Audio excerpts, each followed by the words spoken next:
My pleasure to welcome you to another Friday and to this platform, Ask Pastor Nike, which is a bastion of godly solutions to common issues concerning family life, parenting, and women empowerment. I am Nike Ayola. Let me start by first thanking all those who posted comments on this platform after watching the last video. Now, I know some of you regularly do that, and I'm grateful for you.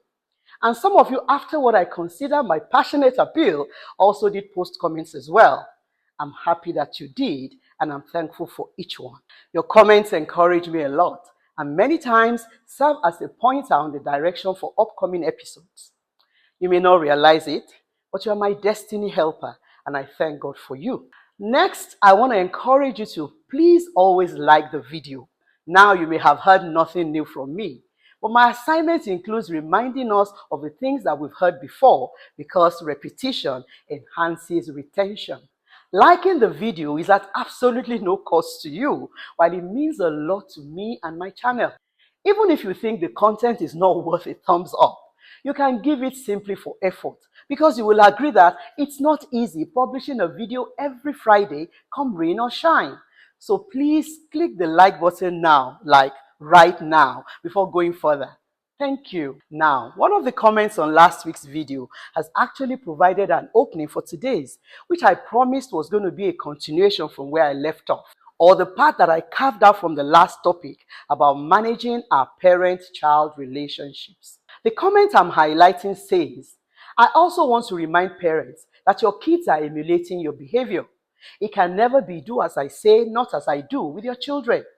If you yell and curse, your child will yell and curse. If you control your emotions in the face of calamity, so will your children. Now, my response to her was a quote that I cropped from social media a while back. It said, Dear parent, your children will become what you are, so be what you want them to be.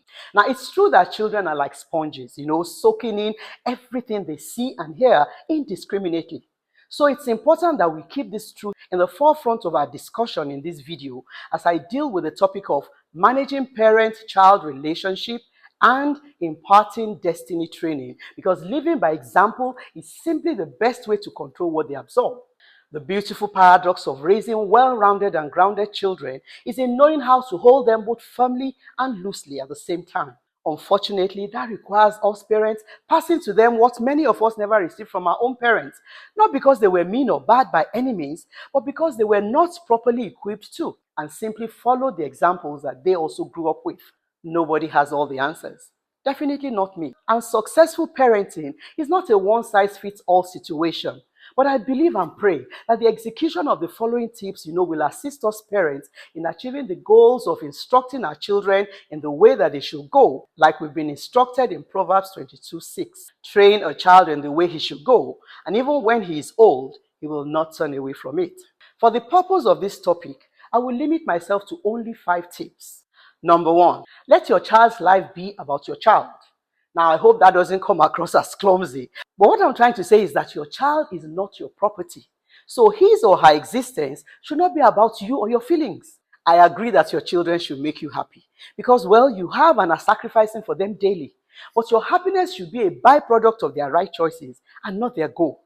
Look, the reason why your kids are doing anything or make certain choices should be first and foremost because they want to secure and not jeopardize their future. And then because they don't want to disappoint you or make you unhappy. In that order, their choice of a career, who to marry, where to live, and all other important and even unimportant decisions about their present and future should be about what they want and not what will make mom and dad happy. I mean, granted you as the parent possess a wealth of experience that should be an advantage for your children, you're supposed to use that experience as a guide and not to take the decision out of their hands. Don't use the excuse or reason that you want what is best for your child to impose your desire on them. Well, I know some kids who went to college, to study a course that they absolutely had no interest in doing, simply because their parents insisted that that was what they were going to study. And I've heard about how some of them were brazen enough, to hand over their fresh diploma to their parents and turn right around to go start afresh, doing what they always wanted to. Now, determining what career path your child must follow without consulting God and or considering the special abilities of the child through prayerfully studying him or her is very selfish and mean. Your duty as a parent is to present opportunities to them and then help them locate what they are gifted for. You as a parent are supposed to help them locate their passions and fan its flames to life and into a roaring fire. It should be about their dreams and not yours. Look, each generation is wiser and better informed than the previous, and the society keeps changing at an alarming rate. Mom and dad, your ideas about which profession is more prestigious and better compensated is limited to your generation's capacity. Oh, you must be a doctor, you must be an engineer, or a lawyer by all means, or you must join the family business and nothing else, is actually limiting the creativity and the ability to dream incredible dreams of our children. Please don't sacrifice job satisfaction and its ability to cause growth and greater innovation on the altar of making money. I'm not saying that some kids will not exhibit, those traits that are best suited to these traditionally considered prestigious professions, or that you should allow your children to single-handedly decide what they want to become without your guidance or input. No. What I'm saying is that you shouldn't force your kids into a mold of your own creation. But this is still only one fallout of not letting your child own his or her life. Another is when the parents believe that a poor choice or an undesirable outcome that is caused by or happens to their child is against them personally. Let me use an example that almost caused me to burst a vessel some time ago. A young, quiet, and dutiful girl was unfortunately gang raped by a group of boys in her neighborhood. She was so ashamed about the incident that she kept it to herself and suffered in silence. A couple of months down the road, she fainted in the house while preparing to leave for school in the morning. Her concerned mother rushed her to the clinic only to get a positive result to a pregnancy test as the diagnosis. She was hopping mad and couldn't conceive that her very compliant daughter was already sexually active. Well, the father had only one lament. My ministry. Oh, my ministry is ruined if this gets out. This poor girl's parents were Daddy Gio and Mommy Gio of a church ministry. And Gio means General Overseer, for those who don't know. This frightened and confused girl was brutalized twice over. First by the young men who exalted their honey needs over her innocence, and then by her parents who had the duty of protecting her, but instead exalted their egos and public opinion over her safety. Their first consideration should never have been for the ministry, but for their daughter's well-being. God is the promoter of his work, unless you gave the assignment to yourself. So it was not about what she was doing to them, but about how she was going to cope with the trauma of her experience, which will also impact her life from that point onwards. And yes, the parents must have been shocked and blindsided by the news. But the fact that a gang-raped young girl didn't rush home crying to her parents tells a lot about their parenting capacity to begin with. Please don't make your kids' life about you and your feelings. They shouldn't be going to school for mommy and daddy. Help them to understand that the choices they make right from their young ages, their hard work and even slacking is for them, for their future. If you are not careful to help them understand this basic truth, they may become laid back and waste opportunities. Also, there will be a high tendency, to carry over that wrong mindset into their own relationships in the future, where even as a married woman or married man, they are only still thinking about pleasing mom or dad. Please release them to become who God made them to be. Number 2, don't use up your child's goodwill along with yours. If number 1 appeared clumsy, this one probably appears weird, Abi? Let me try to explain what I mean, because many times parents are not consciously aware they're doing this. How many of us would love to be born by rich, influential, and powerful parents? And look, if you answered no, you are either an outlier or someone who has experienced what I'm about to explain, because all of us want to be members of rich families. Now, listen to my explanation. I'm going to express something I've heard many times before in my own words, and I believe many of us should know it too, because I'm sure we've heard it as well.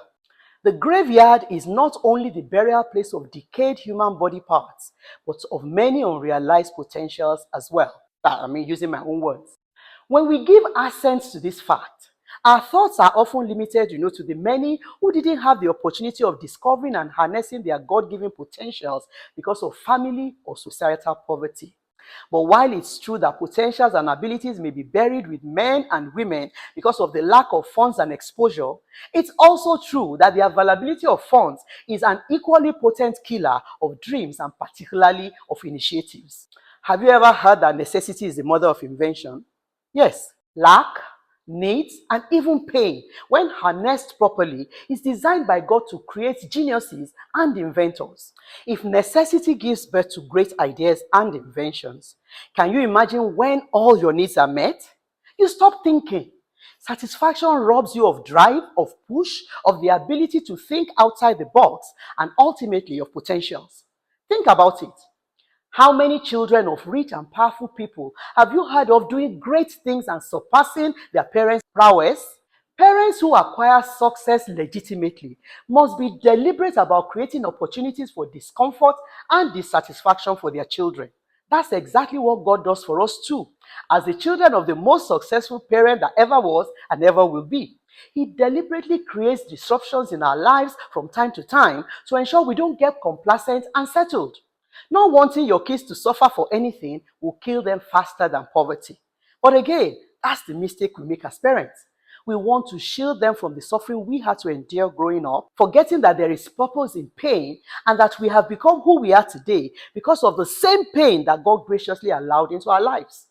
What this means is that you, as the parent, must never do everything for your children. Don't buy them everything they want, even if you can afford it.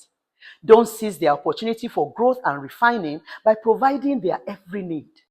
You have to deliberately leave some things for them to struggle with, even when you know that they'll probably fail at it.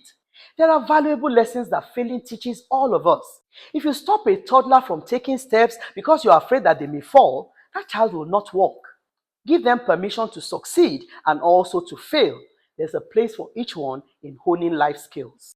And making your child start at the bottom of the ladder the same way you did is better training than taking them straight to the top because it's your enterprise and he or she is your heir. Some children never learned empathy and good human relations because they were never exposed to pain or the word no. Donald Trump. If, on the other hand, you acquired success illegitimately, by taking advantage of others, stealing what is supposed to be the people's commonwealth, or by using some other underhanded means, which you translated into playing smart in order to ease your conscience, you are playing with God. The one who says he will by no means spare the guilty. Payback, with the same measure that you use to shortchange others, is as certain as the sun rising and setting each day. And unfortunately, the magnitude of your returns will be nothing compared with what you did, because it will be good measure, pressed down, shaken together, and overflowing that you will get back. And don't imagine that God is impressed, by your paying tithes of ill-gotten wealth, because it won't save you from the repercussions of your actions. The Yorubas, who originate from West Africa, have a proverb that is very appropriate here. A child that you failed to build will end up selling the house that you built. The wealth that you acquire illegally for the purpose of your kids and future generations will still end up being squandered by the same people. Consider this. If it's true that there is nowhere to go when you are up other than down, then children of the already rich and powerful must work extra hard at making their own personal lives matter. And if all the goodwill your child has is inherited from you as a parent, congratulations. You have managed to create an also came true human being who will never have the opportunity of fulfilling God's mandate to subdue and dominate this earth. You have collapsed their greatness into yours and used up all your collective oxygen, as it were. You also cannot be an intermediary between your kids and God if you really want their existence to count. To begin with, God has no grandchildren. And in any case, there is only one mediator between God and men, who is Jesus Christ, not you, dad, or you, mom. When you insert yourself between God and your children, because you are trying to make up for whatever, like what you think is wrong or could be potentially wrong in their lives, you are simply making their lives inconsequential to God. The best example is Patriarch Job in the Bible. As a dutiful father, he was always busy offering sacrifices to God on behalf of his adult, full-grown, and obviously financially empowered children, while they, the children, were busy nursing hangovers. Please read the first chapter of the book of Job if you are not familiar with this narrative. When it came to the time of Job's testing, His 10 children were not treated as being more important than his properties. And that's because God didn't know them. They had no relationship with their father's God. They were Job's children, but not God's, since he was always in the habit of interjecting himself between the two. I'm certain that God will not use the life of someone who is important to him and in his kingdom to prove a point for another person's. So step back, mom and dad, and let your children approach God on their own behalf. Look, no matter how spiritually buoyant you are, how influential you are in the kingdom of men and even in the church, you can't save your children. The God of their father and mother must also become their own God too, so that they will not become mere scavengers of the grace upon your life and are able to leverage on the opportunities you have created by you diligently following our Creator God.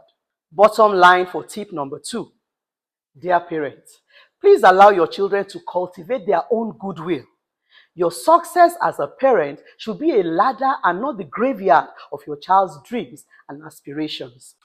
Please give me your permission to continue the remaining tips in the next video. Our time is already fast spent and I still have a lot more to share. So see you next Friday for a continuation of this topic. Shalom.